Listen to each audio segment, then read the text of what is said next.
जय हिंद साथियों, कैसे हैं आप लोग। उम्मीद करते हैं कि आप लोग अच्छे ही होंगे। आज आइए कुछ क्वेश्चंस हैं रेलवे का। चैप्टर ट्रेन ही आपका है, उसी को देखते हैं कि आपका है कि दो रेलगाड़ियों की चालों का अनुपात 3:4 है। वे समांतर पटरियों पर विपरीत दिशा में जा रहे हैं। यदि प्रत्येक को एक खंभा को पार करने में 3 सेकंड का समय लगता है तो रेलगाड़ियों को पूरी तरह से एक दूसरे को पार करने में कितना समय लगेगा, वही निकालना है। आपको बताए थे कि दूरी बराबर जो फॉर्मूला होता है वो आपको चाल गुना समय होता है। दूरी बराबर चाल गुना समय होता है। एक बार ध्यान दीजिएगा, बोला गया कि दो ट्रेन है। मान के चलता आपका ये पहला ट्रेन है और ये दूसरा ट्रेन है। दोनों के चाल यानी स्पीड का अनुपात जो आपको दिया हुआ है, कितना दिया हुआ है देखिए तो 3:4 दिया हुआ है। ये स्पीड का अनुपात है। और ये आपको ये भी हम बताए थे कि जब कोई ट्रेन किसी खंभे को पार करता है या किसी व्यक्ति को पार करता है या किसी वृक्ष को पार करता है, इसका मतलब ट्रेन केवल अपनी लंबाई को पार करता है। जब ये 3 सेकंड में दोनों ट्रेन जो है 3-3 सेकंड में क्या करता है, आपको जो है एक खंभा को पार करता है, यानी केवल अपनी लंबाई को पार करता है।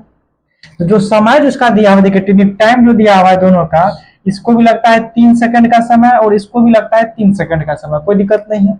अगर हम यहाँ से दूरी निकाल ले, क्या दूरी बराबर नहीं होता है कि चाल गुना समय, स्पीड इंटू टाइम। तो 3 कितना आपका ये 9 हो जाएगा और ये 3 चौका आपका ये 12 हो जाएगा। कहने का मतलब है अगर इसका हम अनुपात में दूरी निकाले ना तो कितना, यानी दूरी का मतलब क्या, ये लंबाई इसका निकल जाएगा।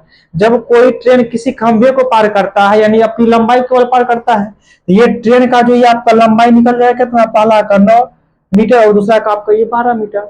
हमको बोला ये गया है कि जब ये दोनों क्या कर रहा है, विपरीत दिशा में चल रहा है और जब ये एक दूसरे को पार करने में, ठीक है, यहाँ पे एक दूसरे को पार करने में कितना समय लेगा, एक बार और ध्यान दीजिएगा।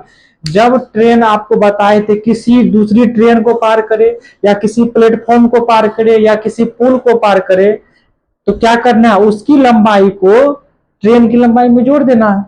उसके बाद एक बात और ध्यान क्या रखना है आपको, जब ये विपरीत दिशा में चलेगा ना तो दोनों के चाल को जोड़ना है। जब समान दिशा में चलेगा तो दोनों के चाल को घटाना है। फिर से बोल रहे हैं, यदि विपरीत दिशा में चलेगा तो दोनों के चाल को जोड़ना है, समान दिशा में चलेगा दोनों के चाल को घटाना है।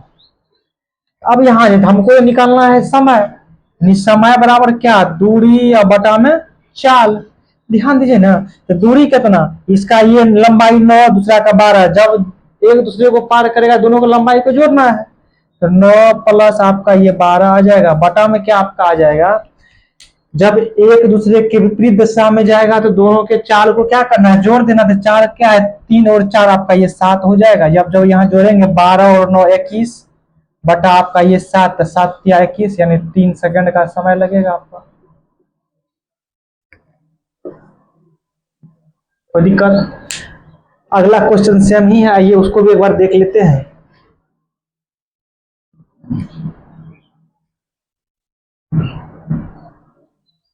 देखिए ये क्या बोला गया है कि दो रेलगाड़ियों की चालों का अनुपात 7:9 है। वे समांतर पटरियों पर विपरीत दिशा में जा रही हैं।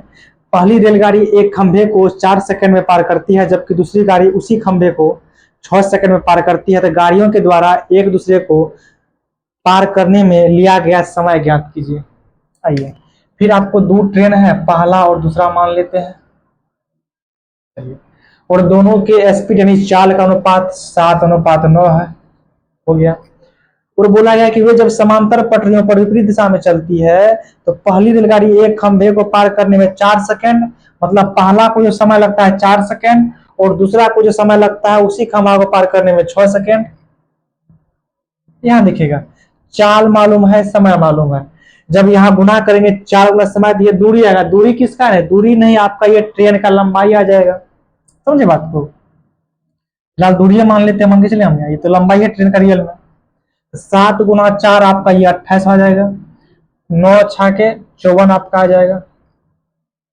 ये अगर बात करें तो दोनों का जो है आपको लंबाई, पहला ट्रेन का 28 है, दूसरा ट्रेन क्या है 54 है। हमको निकालना है समय यानी टाइम। देखिए टाइम बराबर क्या आपका होगा, दूरी या बटा चाल। तो दूरी कैसे निकालेंगे? जब आपको बोले हैं ना, जब ट्रेन किसी दूसरे ट्रेन को पार करे, प्लेटफॉर्म को पार करे या पुल को पार करे, उसका लंबाई क्या करना है? ट्रेन की लंबाई में जोड़ना है। ये 28 प्लस आपका ये 54 आ जाएगा। एक बार और ध्यान दीजिएगा, चाहे विपरीत दिशा में जाए कि समान दिशा में जाए, ट्रेन की लंबाई हमेशा जुटेगी। समझ इस बात को। उसके बाद क्या करना है आपको, ये जो आपको दिया हुआ है चाल, चाल में ही हमको देखना है कि अगर आपका विपरीत दिशा में जा रहा है तो चाल को जोड़ देंगे, जब समान दिशा में जा रहा है तो चाल को घटा देंगे। जा तो रहा विपरीत दिशा में तो चाल को जोड़िए ना, तो 9 और 7 आपका ये 16 आ जाएगा। जब यहाँ दोनों को जोड़ेंगे आपका ये 82 बटा आपका 16 आ जाएगा। ये 2 से आपका कटेगा 41 बटा 8। जब पूर्णांक निकालेंगे तो 5 पूर्णांक 1 बटा 8 सेकेंड आपका आ जाएगा। कोई दिक्कत?